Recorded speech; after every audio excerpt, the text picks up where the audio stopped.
is that this is really just one part of our entire offering.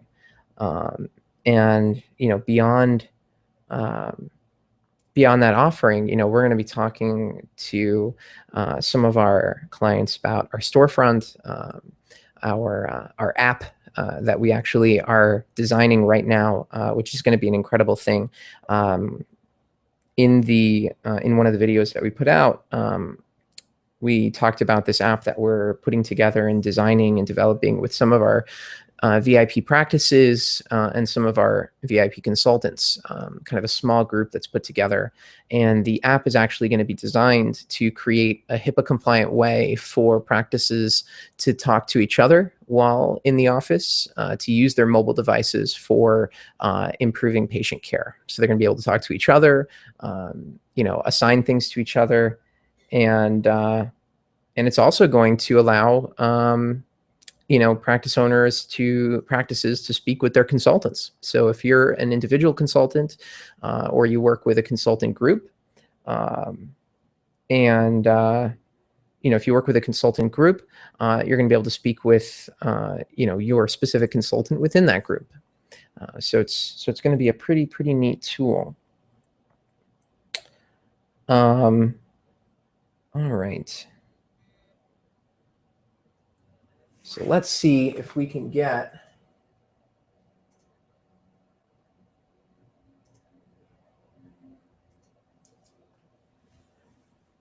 Jason up and running. Jason, are you there? I am. We made it. Very cool. All right. Well, we've got just over 10 people now coming in, and so far we've been talking a little bit about kind of the rebrand with POI and what that means, and how we've kind of expanded our scope beyond a cloud-based EHR to basically healthcare technology as a whole, from the cloud-based EHR to e-commerce to iOS and Android apps to services provided, coaching program, that kind of thing. So I introduced you briefly, COO and all that, and that today one of the big things that you wanted to talk about was the DPA, the Dream Practice Analysis, as a way to really transform practice growth. So I was wondering if you could share with us today kind of what the worst experience you had integrating a new relationship. I always like to start from this. Though you want to start with a horror story, huh? Yeah, I you know what? A lot of people love starting with kind of what the best thing they heard was. What is the best experience you've ever had? And I mean, that's great. And I think those are good learning experiences, but I find the best ones are actually like when were things the roughest? You know what I mean? Well, I've got most of my team on this call as well, so I'm hoping I can actually get one of them to chime in here. But what brings somebody to change? You're a practice owner. You started your whole focus, your entire world is, I want to go help people. It's every chiropractor I've ever met has never started with, I'm hoping to get rich. I'm not saying that there aren't some great business savvy chiropractic practice owners out there who have turned amazing profits, but their core motivation has always been, I want to go change the world. I want to change healthcare. And that's exciting to our entire team. So I immediately get pumped up when I hear something like that, because at my core, I like to serve. It's how I'm built. It's what drew me and what keeps me in this chair 12 hours a day, every day of the week, to make sure we're supporting that. But what drives people to change is they can't keep their doors open, perhaps, or they can't stay compliant, or there's combinations of problems as well that happen. And they don't know what questions to ask. They don't know how to even go about looking into a new system. They don't even know how to explore.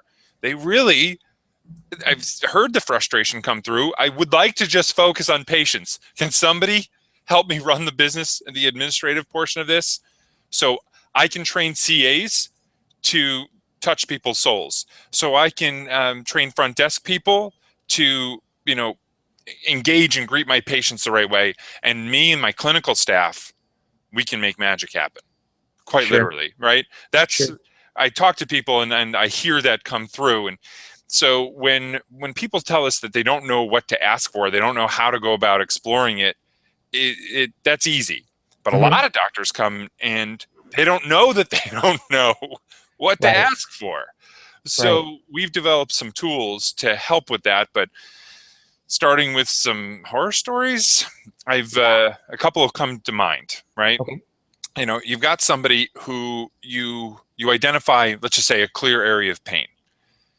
They know that they want to fix, let's just say, a patient retention problem and a clear billing issue where they're taking insurance, or even they just don't have a way of managing their cash patients. And they come on board, and let's just say they're talking to one of our top coaches, Michelle, or they've got Charlie or Amy on the line. And we have a process that we're actually going to take them through. And it all starts with filling out some paperwork for our team to get a better idea of what's happening. And then we have what's called the Getting Started call.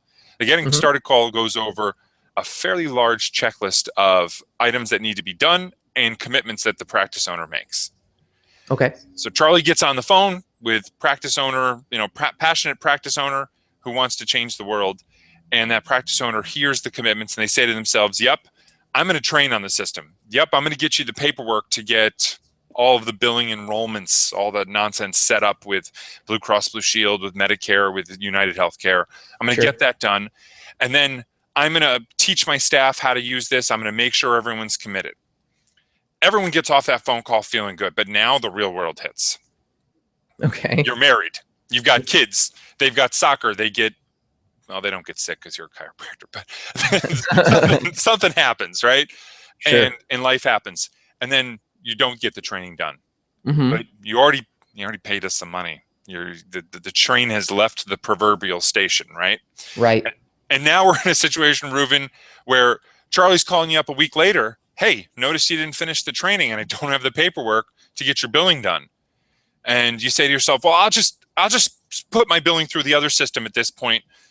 Because I need the money to come in, and I realized I wanted to start with you guys, but I just couldn't get to it. Right. That turns into another 10 days, and that turns into 3 weeks, and that turns into a month. And now you're literally paddling a canoe on both sides with 2 oars, 2 paddles, I guess you call it when you're canoeing. And now you're up a creek, right? Sure. It's painful. You got Charlie who's on the phone with you saying, I want to help you, but I need you to commit. And you're thinking to yourself, what did I get myself into? Because the pain of this change is hard. And then all of a sudden, maybe you're even having a cash flow problem. Maybe your staff is starting to use the system, but you haven't learned how to do the SOAP notes yet. And so now you've got 2 systems running. So that horror story we've seen happen a few times. And what ends up happening is they've got to take a day off. They've got to close the office for a day or 2 and just get everything done. And so we make strong recommendations, to practice owners when they're going to make a transition like this. Decide, set aside some time. It's going to be a commitment of time, energy, and effort to get these things filled out because you came to us to solve a specific problem. I feel really confident that my staff and the team that we put together can help you do that. But it takes that commitment of time, energy, and effort to avoid that ridiculous scenario that I just described. It doesn't happen all the time, but it happens. Yeah. Yeah. No, I mean, one of the things, obviously, with such a high retention rate and satisfaction rate, I mean, it's always great to hear, but it's true. I mean, from time to time, I remember when I was coaching, and when I go to consult practices that, if you don't set up those expectations from day one and then consistently reaffirm them, it's absolutely true. Well, I'd like to throw one thing on there because we've changed our process a little bit, not a little bit, Reuven, quite a bit actually over the last year because we listened to our providers about even the ones that went through, we thought smoothly. And they discussed some of the back end problems that perhaps we didn't notice because they're great implementers. They're great movers of their people and they sold. And when a practice owner comes on, they typically see a demo of the system. They catch the vision of how working with a service like ours can help them, but they don't bring their staff members along for the ride. If I could really encourage a practice owner who's looking to make a change, I don't care if it's with us or some other system, because I want to see chiropractic take over the world. I encourage them to bring their staff along for the ride. So on that first phone call, it's not a big shock to them. It's not a big surprise that, hey guys, we're making a big change, and hey, guess who it affects the most? You. Right. No, kind of like, I mean, you think about it as building a patient community and how critical it is to, do the same thing within your own staff. And that's absolutely true. So far, one of the questions that came in from Aaron McGuire, I just submitted an online application for employment. Very nice, Aaron. Were you inspired by the process, or? Thank you. I wanted to see if there was a way to follow up personally. Way to follow up personally. Yeah, I mean, when we reach out to you, you'll be talking to us via email. So, always very cool to hear. Obi, who actually I remember talking to you last year. I don't know if you remember Obi, Jason. Briefly. Yeah, just congratulating us on the name change. But very cool. Okay, so we're going to keep looking at those questions as they come in. And it looks like we're at about... Is there a way we can get our team to be able to talk to us? Because I'd love to actually discuss a little bit more about the pains that they feel and ways that we could address integration issues. Reuven, is that possible in this forum? Yeah, you know what? Let's pick somebody and let's add them as a speaker here. Can we get two people? Can we get Charlie and Michelle added in? Yeah, 1 second. We've got Charlie and you say Michelle? Yeah. I don't see Michelle as a viewer here, although I might miss her amongst all the people in here.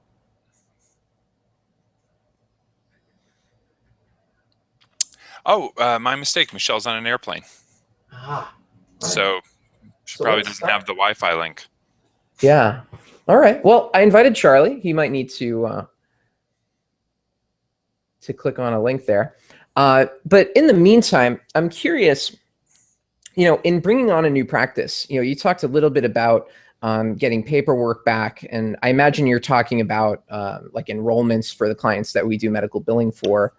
In or out of network, Reuven, what it is that we need to change the way that you go about submitting. Most of the software packages that people are coming from tend to either you send charges over on paper or fax or something along those lines. But here, when a doctor gets done seeing a patient, I don't care if it's an eval, their 300th visit, been a patient for years and years, the system is going to take the codes that are pre-selected either from the previous visit or the ones that you select this one, and it's going to submit near real time to insurance companies. And that configuration is done on the back end. And without that paperwork being filled out, we really are adrift.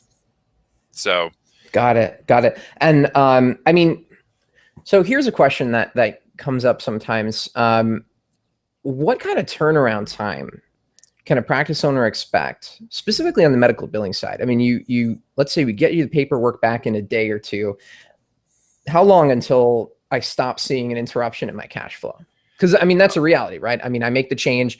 As soon as I make that flip in terms of who's submitting my claims for me, I mean, there's going to be an interruption in my cash flow.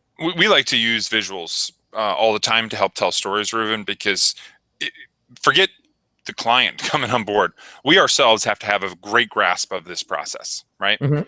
We have to know exactly what step's going to happen next. Now, if you're an all cash practice, let's just say that happens rarely, but it happens. You should expect very little in the way of a cash flow interruption. And depending on the percentage of insurance that you're going to end up taking, you can expect an interruption depending on the payers. So if you're, let's just say, only taking major meds, your United, your Aetnas, your Cignas, things along those lines, they typically allow dual submissions. So you can keep submitting in one system at the same time you can start submitting in ours and migrate patients over. And in that aspect, you should expect a very, very small interruption to cash flow. Blue Cross Blue Shield does not allow that type of of dual submission, neither does Medicare. So once you get married to us, so to speak, you've got to actually start doing it.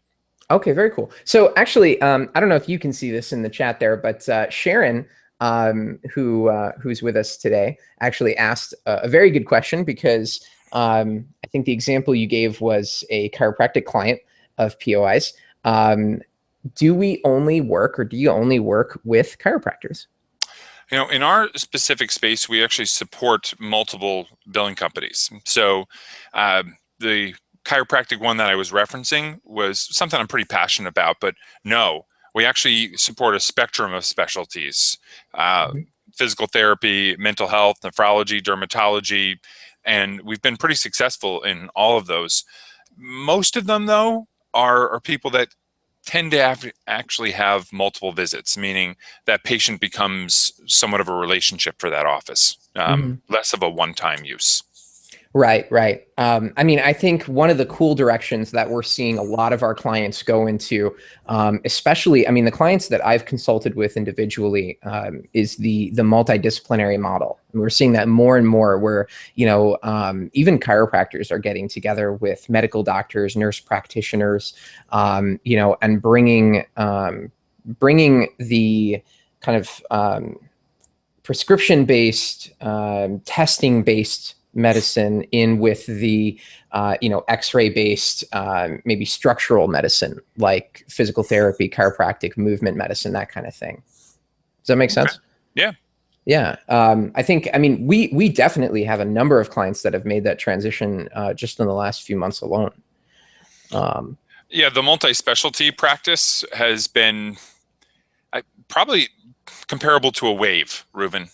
Yeah. Where it started out as kind of a small effort a couple of years back, maybe 3 years ago, and now it's approaching something you couldn't surf anymore. It's too big, and it keeps hitting our practice owners, you know, in their progression, in the way they want to help their patients. As they see how the marketplace is changing, they're reacting to it, and a lot more of them are going to a multi-specialty approach to helping their patients, because they know that, let's just say, great healthcare isn't just limited to chiropractic. It includes other specialties, you know, nutrition, physical therapy, other things like that, that just have to be a part of a wellness package that you want to help a patient with. Right, right. Absolutely. Absolutely. But, it looks like, yeah, implementing that is a challenge, right? Yeah. Because when you're talking about integrating somebody, you know, putting one specialty in place can be complicating enough. With the expertise that we have, though, with the people that have worked in many different offices, we actually have that integration process there to support however many specialties you want to get started, however many locations, and a way to differentiate users, schedules, things like that, to help you manage them differently. Because most of the practice owners who come to us talking about multi-specialty haven't thought about the permutations of problems that can occur when you start actually implementing that type of practice. So always happy to talk to somebody about that. We've had a lot of experience with it. Yeah, yeah. I mean, one of the things that Ellie, there we go. I don't know why I was going to pronounce that Eli. It doesn't even make sense. But Ellie asked about billing companies. So the question was, is it just billing companies that you guys work with? What about consultants, people like that? I mean, I think in terms of the groups that we work with, I mean, billing company is kind of specific, but you know, it's really any group that builds an audience of practice owners, right? I mean, anybody that builds an audience like that, that's looking for a platform, that's looking for tools, that's looking for a community. I mean, that's really what we're talking about here. Reuven, that gets me off of an integration topic, but onto one of the other things I like talking about, and that is a network. We've got providers in 42, 44 states right now, right? Yeah. Spanning the nation. And so when somebody in Nebraska, you know, we just signed up a PT in Nebraska, and he has a problem with Blue Cross Blue Shield or Medicare. And, you know, one of our new billing companies gets started out there and brings on a provider. They don't have to worry about learning that lesson again. We've already learned that lesson. We've already configured the system. We've fixed it so that when those claims are created and go out, our system is going to scrub them for that potential problem, so that a smaller billing company that wants to get started using a bigger platform can already use the shared immunity that we've created for them. So Right. So their clients actually think to themselves, what a great value. Right. I'm seeing a much higher percentage of, I'll use the term clean claims, claims that don't have to be touched or worked on prior to submitting or even after the fact, because they just get paid. Right, right. Absolutely. Absolutely. All right. And so at this point, I mean, it looks like Charlie was having some trouble getting connected there, but I would like to start rounding out our conversation and talk a little bit more about the DPA as a way to bring and get new practices started, not just on a cloud-based EHR, but just in terms of making that transformation in the practice. I mean, can you tell us a little bit more about the DPA and specifically how, in its ideal situation, it would be used? Well, practice owner comes to us with a brand new practice, let's just say. They typically know that they like to set certain goals, but this helps formalize it, right? Here's how you're going to approach a practice management philosophy, right? Sure. It's the way that we're going to set this up. And a little different than a practice owner that's been in business for a little while. Practice owner who's been in business a little while, they usually come with an idea of where they want to go. And so what we do is we sit down and we actually go over 6 different areas of their practice. We ask them a lot of questions. In fact, it's about 20 questions about what's happening in their practice right now.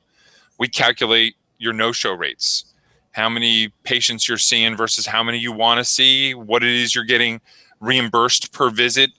And at the end of all of those questions and all of those different areas, we are going to see how efficient you are right now and compare that to our network.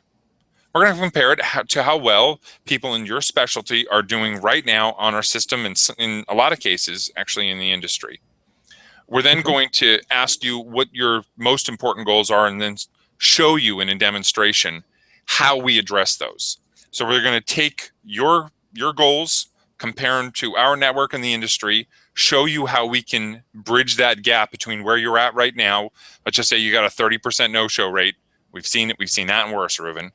Yeah. And we can show you how to get that down to a 5 to 10% no-show rate with great reminder call services, great patient tracking and task management to make sure that anyone who does no-show gets contacted immediately. A great integration with patient education, both while the patient's in the office, as well as automated marketing that sends out bits to them while they're not in front of you, while they're not able to feel your energy and your passion, so that they can see, here are the results I'm getting with Katie Johnson. She had what you have. Now look at her, she's playing lacrosse. Right. And they can see that, all right, I have a problem. I'm gonna keep coming back to every single visit, and then making sure that no patient ever leaves your office without a future appointment, or we switch them from acute care to wellness care without issue, and they keep coming back. We want to show them all those things that the system can and will do for them, and then they can see how their situation can turn into the reality that they always wanted. Sure, sure, absolutely. And I mean, I know that I've seen the power of that kind of analysis, and how that's helped really change practices. Okay, so I think that's kind of a great idea of what it is you do, the DPA, everything like that. So as we kind of round up for today, I want to kind of reiterate the purpose of these conversations and also preview for next week. So what we want to be doing here is having a conversation about topics related to healthcare, technology, services, products, and talk to a whole host of different people and get their ideas, get their perspectives. I know next week we're going to be having a conversation with Fabian Cruz, who is head of business development at Stimco Technologies, which is an incredible organization that works specifically with DME. So durable medical equipment. So if you do any kind of durable medical equipment, you know, you're going to want to listen to these guys. I mean, literally, I've seen pay stubs where checks where they compare a $300 payment on a DME claim to like a $1,600 payment on a DME claim. It's an incredible transformation. And of course, if you are looking to stop by our office here, you know, we'll make sure that that everything is set up for you. One thing that we like to do, of course, is give out some of our reading materials, including our books. This is one of them, Practicing Profitability, written by our CEO. And so one of the gifts we like to give for people who make the trip out to see us. So like I said, next week, we're going to be talking to Fabian Cruz at Stimco. Tomorrow, we're also going to be talking to Fabian because we're doing a webinar with them on the POI side with one of our clients, Billing Dynamics. And we're going to be hosting the two of them. So I hope everybody enjoyed. If you have any questions post, you'll get a survey, and we'll look forward to talking to you guys again soon. Thanks.